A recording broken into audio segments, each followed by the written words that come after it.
Here we are again, back for more. I was just talking to you in the break about what I started to realize when I started watching Bob teach is I started to notice common themes because I was there 5 days a week, 8 hours a day, watching an entire lesson load. And this was probably when you were in your early 70s, and Right. I think it was you were probably the best teacher you'd ever been, and you had the time to actually teach somebody. And I happened to meet him at a time where he was willing and able to give it away. And I met him at a time when I was playing. I came to him as a mini tour player, former hockey player. Had a little bit of some injuries, being dinged up from hockey, and basically some poor fundamentals. And I just wanted to learn. I just wanted somebody to tell me how to do it right and how to be more consistent. And I was watching you teach, and I started to notice that I learned the most when I was watching him teach the average player or the beginning player versus a tour player. Well, because you're on the outside looking in, and you're receiving a message, Right. and you're finding out. See, teaching is an art, playing is a skill. I was a skillful player, but not an artful teacher. Now I am. Right. So are you. Right. It's all communication. It's how you relate to the student to understand how they should learn how to play golf. Isn't that true? Yep. And the first thing I noticed when I saw you is you had great hand, wrist, and arm action that came from Hockey. hockey. But you were always in motion, finding a moving object. What I found in teaching golf, and this is proven by all the great athletes that I taught, and I taught, you name them, Ted Williams, Joe DiMaggio, Bob Gibson, tennis players, football players. Right. They're trying to strike a stationary object that's at the bottom of their feet. Right. And the little ball says, strike me, and put me in the air, and then put me in the fairway. If the ball could talk, it'd tell you that. Right. Yeah. And then if you hit it 300 yards and the ball could talk and it went 40 yards offline, the ball would say, you didn't put me in the fairway. Right. If it could talk to you. Yep. That's what it would say. Then you find a better way that you reduce your tech. You find how to reduce your speed and improve your technique, right? Yeah. That comes one-on-one instruction. Right. Okay. Yeah. Well, one of the artful things that you did, well, you trained my eyes, and you taught me how to see the sequence of the body, how to see where the path and face are influencing the golf ball. And you had an uncanny ability of breaking it down to the body part that they needed to really work on. And the way you did that, I started to see common themes, but everybody had their own idiosyncrasies and habits. And one of the things that you did really well was you took your philosophy and you applied it to the individual. That's where I see a real masterful teacher. They're not just trying to read from a script or anything. You actually think the fundamentals, and you can apply them on the fly in front of whoever is in front of you. Good. Okay, let's go one step further. Your hands, wrists, and arms are producers of speed, right? Mm-hmm. Do your big muscles create speed? No, not near as Do much. your They shoulder help muscles, support it. or your hip muscles, or your knee muscles, the bigger muscles create speed? Not in the sense of striking the golf ball, but they're all supportive actions. They're They help with supportive. speed, yes. And I remember the theory that someone said the big muscles are the key to control of the golf swing. And this was a famous teacher. Mm-hmm. Now, how can the big muscles control the golf swing when they're not touching the golf club? And the two sensitive muscles that you have in the golf swing are your hands and your Arms. no, and Your feet. I'm sorry. What if you took your feet off the ground and your hands off the club? You'd be levitating. Right. Well, aren't they always? Your feet are a support system for the turning and shifting of your body. Right. And how your feet then react to your whole golf swing is very important. It's called foot action. Sure. Okay? The method of playing golf today has changed, isn't that correct? Yeah.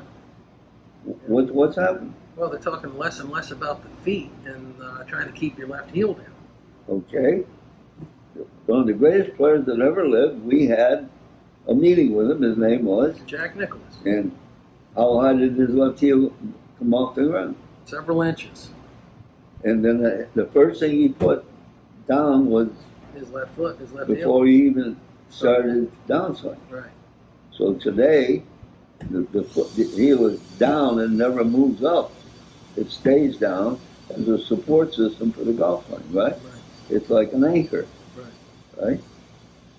Well, this may not be a good analogy, but when a boat is in a dock, what do they have? Why does it stay there? It's anchored to something.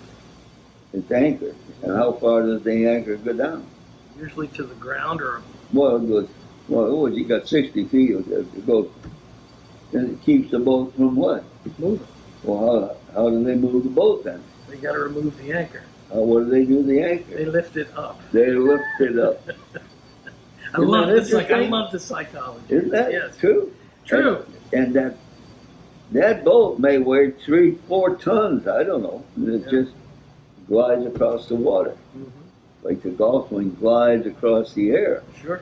I mean, those are the relationships and how you communicate with people, because it makes a lot of buzz, A lot of sense. a lot of sense. Yeah, I always would see you tell me, because I always had this difficulty. I was like, Bob, how do you know what to start with in the golf swing? And he goes, well, the first thing you got to start with is the grip, because it happens first, and it's your only connection to the club.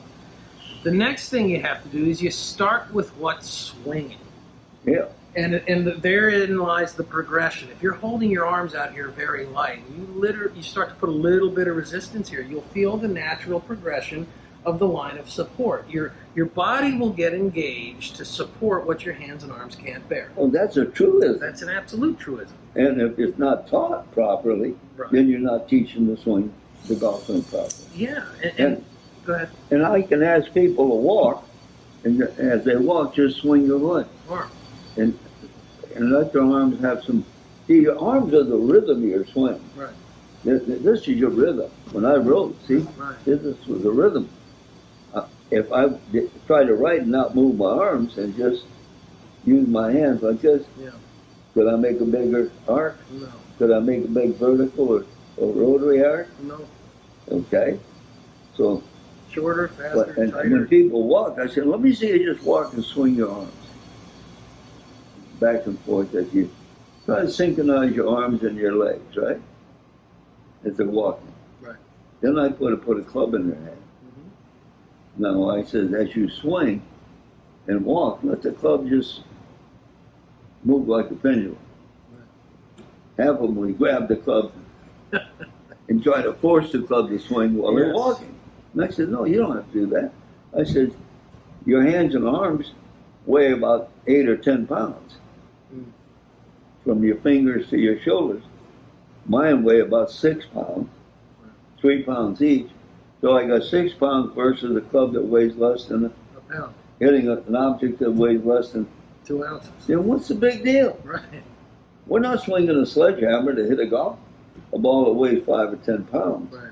How, if you had a sledgehammer that heavy and you were trying to hit that ball that far, you'd use a lot of effort, but the ball wouldn't go what? Very far. Okay, we go right back to what I said. It's a nonviolent game played violently from within, because we try to get distance before we learn Direction. which comes first. Direction. All right.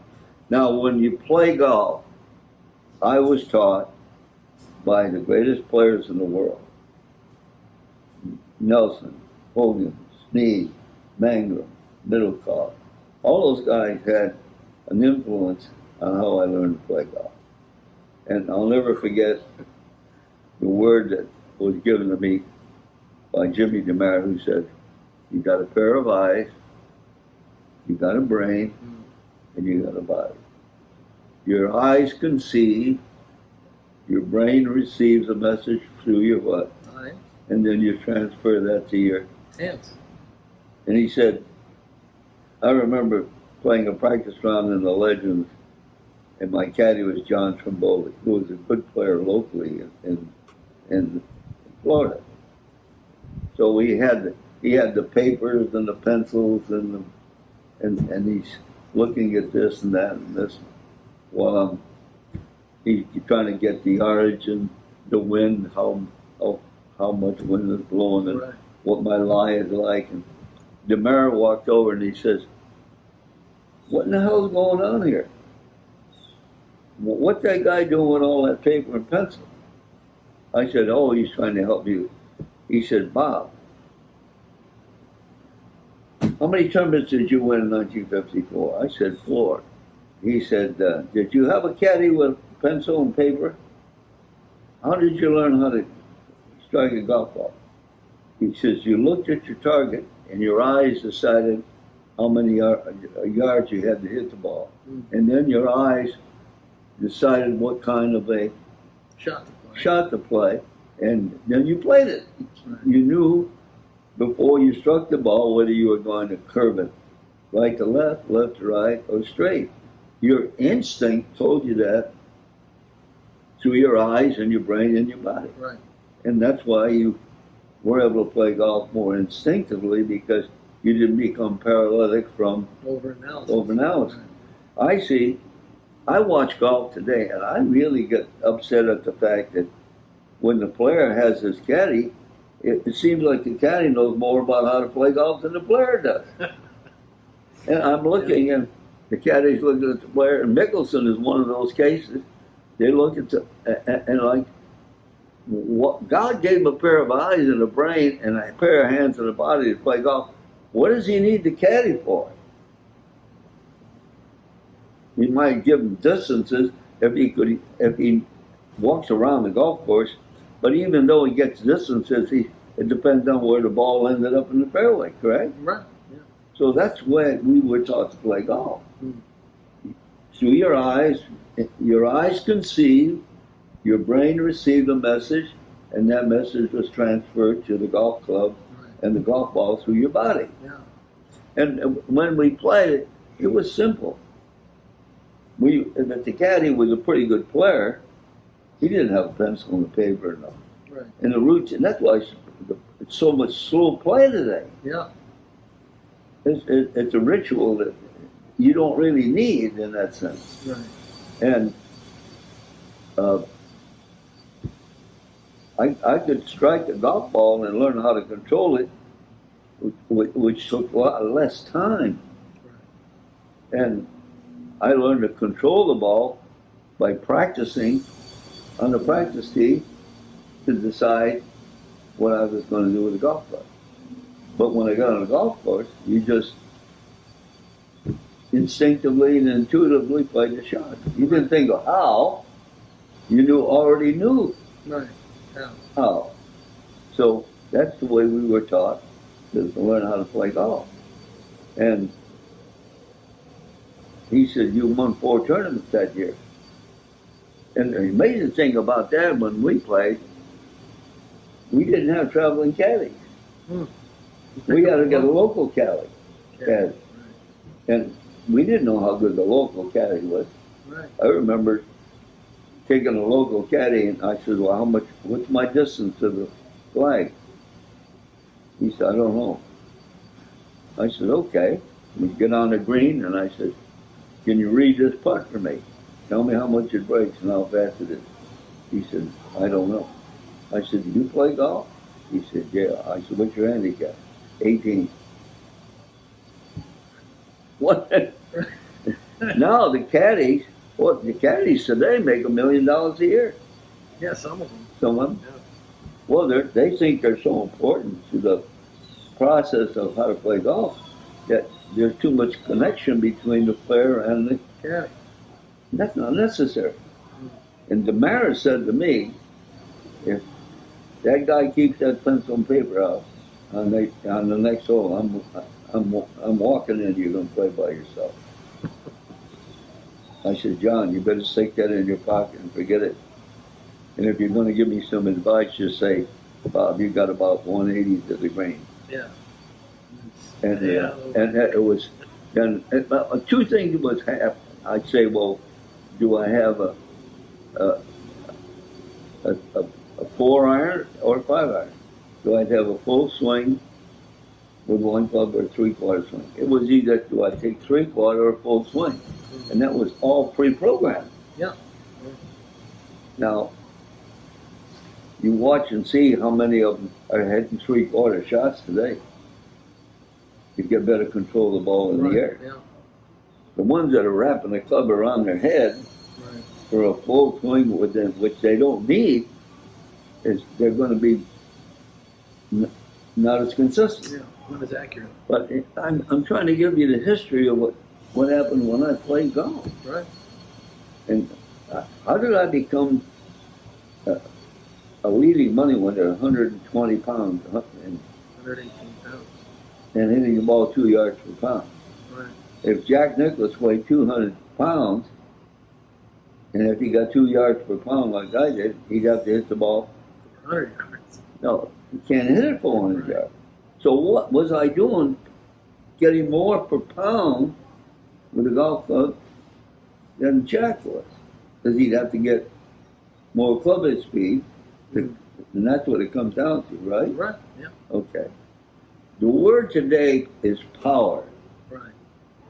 And okay, what is power? You can have mental power and physical power, correct? Yeah. And mental power is a man that's intellectual and he uses his mental power like a dictator to control the masses. Sure. Well, in golf, you have to have not only mental power, but physical action to control what you're doing. You got to play golf with 18 holes with 14 clubs. Right. And I'll give you, Byron Nelson was one of my best friends. He watched me put on a clinic and said, you relate the golf swing as good as anybody I've ever seen. You're small, you're light. You talk about how to control the swing with your body, how to curve with the ball and control it. And he said to me, I said, well, why do you drive the ball so good? Now, I want everybody to understand this, and this is history. He won 18 tournaments in a row. 1 year, and 18 tournaments and 11 in a row. Right. That'll never happen again. Now, people have to play golf with Byron Nelson like I did. Right. Spend the time with him like I did with you. And he said, I will only drive the ball 270 or 280 yards. And I said, why did you do that? He said, the rhythm of my arms and body told me I could control that. It's like putting your car on cruise control. Right. Right? You just put it on cruise control. And he drove the ball, and they said he used to be in the Saturday divots on Sunday. Wow. Now, how good did he drive the golf ball? No.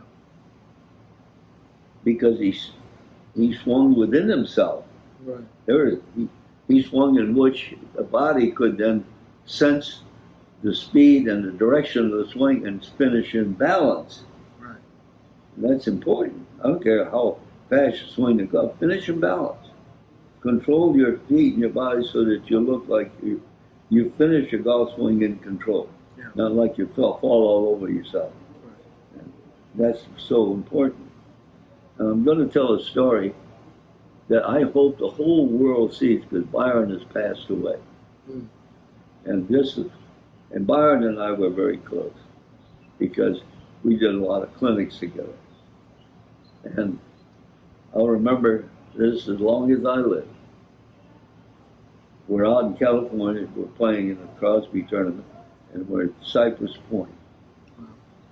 Now, it wasn't a very good range there. They didn't have a lot of room. Right. So they let Byron hit some balls off the side of the first tee, on the side of the tee. And they said, Byron, you can go over and hit balls there, but if you take a lot of divots, make sure you replace them. So what did he do? He just kind of clipped the ball, so he didn't make divots. Right. So I said to him, okay, Byron, you need to do me a favor. He said, what's that about?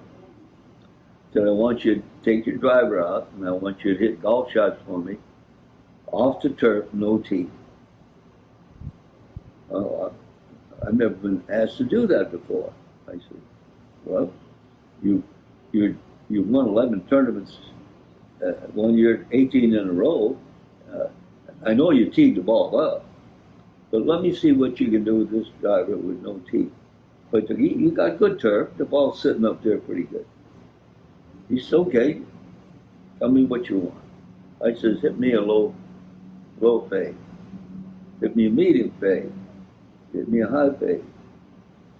The control of the trajectory and the ball curving into the target was amazing, whether it was low or high. So I said, now hit me a low drop. He hit me a low drop. And I said, hit me a little higher drop. He hit me a higher drop. And I said, all right, Byron, hit me a high drop. And then he stopped. And he said, Bob, that's the hardest shot to hit with no tee. Because now you're trying to get loft to get in rotation and speed to get the ball there. Up higher. So he hits this draw, and I said, Byron, that was great. And he said, no, it didn't go high enough. Mm. Now, can you imagine him saying that? Because the ball didn't go high enough. Sure. So I said, now hit me a straight ball. And he got me there. He took the club head and he just putted the ball. He hit the ball and putted it about 20 or 30 feet. He says, is that what you want, a straight ball? There it is. I says, come on, Byron. You know I want you to put it in the air. He said, okay. Give me a low straight ball. Hit it low. Give me a medium one. Hit it straight. Hit me a high straight ball. Now, never in my life have I ever seen any golfer, I don't care what it is, Tiger Woods or Mickelson or Kupka. Yeah. I'd like to see them do what he did with a 9.5 loft driver and hit golf shots and control them like he did. Mm-hmm. And I said, Byron, that's the greatest exhibition of shot making I've ever seen. He says, you know why? I said, no, I watched your golf swing. You went right to left, left to right, and straight. You moved the club head in directions and control the ball amazingly consistent. And he said, let me have your hand. And he took my hand. And he said, how much bigger are my hands than yours? And, and he said, you know what? You do pretty good for a guy with small hands. And he went right back to this part. Isn't that interesting? Yeah. Because he knew when he swung the club, the feel of what he had to do at and to and past the point of impact to control the ball in the air. You don't hear that today. No. Well, before we end this segment, could you talk a bit about where push-pull came from with Byron? You won't believe it. I never told you this. Okay. Eddie Merritt. Uh-huh. And Eddie was giving a putting clinic. And he says, when you swing the club back, you push the club back, and then you pull the club forward. Pull the club forward. Now the push-pull has to come from what hand? The left, the lead hand. And the lead hand. Yep. And he said, you can pull something straighter than you can push it. Right. Remember the red wagon that you got for Christmas? Yeah. Where was the handle? It was in front. Why wasn't it in back? Because if you pushed it from behind, the wagon would go offline. Yeah. But you could pull it. Yeah. And keep it straight. So he said the golf swing is push-pull. And that goes from the putt to the chip, to the pitch, to the full swing. So now you're pushing to create a bigger arc and then pulling. Right. And the effort becomes less. No, it becomes greater. Oh, when you're doing the pull. When you push pull, if I push you like this, right. If you see how heavy you are, versus the right side. I can push you now. I can't move you very, but if I use more effort, right, sure, push. But because I'm pushing a heavy weight, right. But you got a 6 ounce, you got a 12 ounce, 13 ounce club, pushing and pulling, hitting a 1.6 ounce piece of rubber. Right. Now, once you get that concept across to that man, why are you working so hard when you don't have to? Exactly. So that concept is so very important. That method of communication is critical Okay. because he's going to try to overpower the ball and use forced effort. I call it forced effort. Right. The effort of the turn and the shift seem effortless because of the swing. Right. And I found that when I started teaching this, my students, my high handicap players started to really improve and say, oh God, that concept is so simple. Right. But simplicity is the answer to Complexity. complexity. And force is the problem with golf. The force of the swing has to move faster. Right. Well, you tell me what the word power then means. Power in golf means is speed. Yeah, but why would we mention power then? Right. I get confused because you can't power the ball. Right. You got to use speed. Right. It's how fast the ball moves off the club head Mm. and how well you direct the club head at to and past the point of Impact. impact. Yeah. And then your body parts have to move correctly to do that. Is that correct? That's correct. Well, we were told when the ball is forward with a driver off your heel, you have to move to it before you turn. Throw it. Isn't that correct? Yeah. So then you got a lateral and rotary motion Mm-hmm. to get the club head to accelerate and contact the ball towards the target. Right. I don't hear that anymore. Right. I hear just clear your what? Through your hips. Clear your hips. Well, if I cleared my hips and didn't move to it, then I'm out of position before I Get to impact. get to impact. Right. And I proved this point now. The ball was forward, right? Right. So I moved the ball back toward my right foot. Mm. And I said, now I'm going to strike this ball and hit it square with the ball on the opposite side of my foot. And how fast? Now I've got to turn real quick. I haven't got time to what? Think about it. No, I haven't got time to what? Shift. Because the ball is where? Back in your stance. How fast do I have to move the club head to get it back to square? Real fast. And I said, I don't want to play golf like that. Right. I'm moving too fast from one point to the other. And I can't control the direction and the speed of the golf ball. So I'll move it toward the center now. And I feel like I got a little more Time. time. Yeah. Time and rhyme. Time and rhyme. Right. And tempo is rate of speed, and rhythm is the sequence of how your body moves. Right. So why wouldn't you start with a tempo Right. and learn how to Yeah. control the club? I'm playing a piano. I don't take a lesson, but I play with my finger like this, and I learn the keys by sound. Mm-hmm. And I can play a song just like with my fingers like this. Wow. But I can't do it very fast. Right. I have to do it slow Yeah. because I would get out of control. Yeah. And we're going to talk a little bit about how that's actually the natural way that we're hardwired to learn motor skills in the next segment. But I love the stories. Yeah. So thanks for sharing. Well, the stories are important because I learned my teachers. Ted Cole was the best teacher I had, and Ted was a wonderful guy. I was the best man at his wedding. But what I'm trying to tell you is, when I went on tour, the teachers that I had were players, and they were the best. They were my professors. Yeah. I want to go to that school. They not only taught you how to strike the ball on the practice tee, they told you how to play golf on the golf course without a pencil and a paper. Right. And I'm going to close by saying this. We never stood behind the ball, Right. only when we putted. Right. To read the green. We stood to the side of the ball.